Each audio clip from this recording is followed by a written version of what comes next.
Okay guys, so now I'm starting the back turbo. So what you need to do is remove the brakes, take out the brakes. You need to take out all around. That's gonna give you trouble to so because you need space because the turbo is right over there. So I moved out the brake caliper.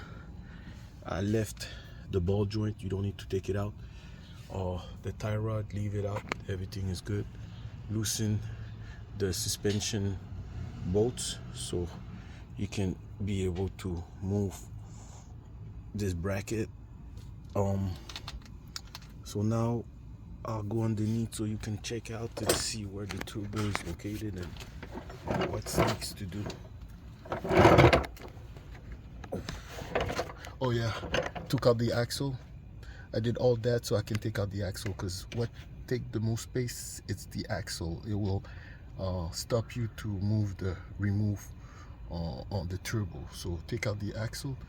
It's these two bolts right here, those two here. You just remove them and the axle will come loose.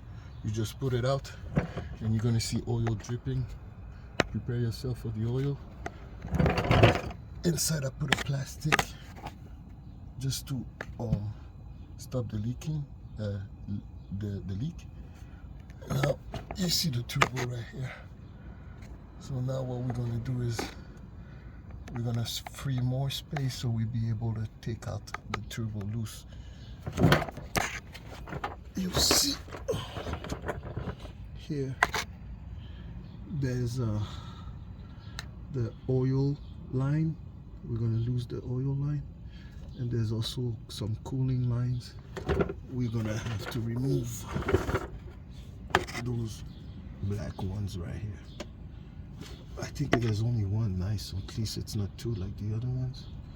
So when this is free, we'll be able to remove the turbo from up, because the bolts are right here. The bolts are right here, so we're gonna go up and remove the turbo, the bolts from the turbo.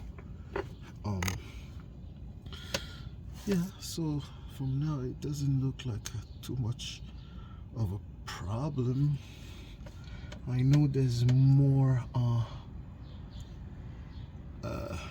heat shield. I don't know if I'm gonna have to remove this. Hopefully not. Hopefully I don't have to remove this heat shield. If not, I can manage to squeeze out the turbo out of here. So pretty much that's how we're gonna do it. So when I'm there, I'll show you guys where I'm at.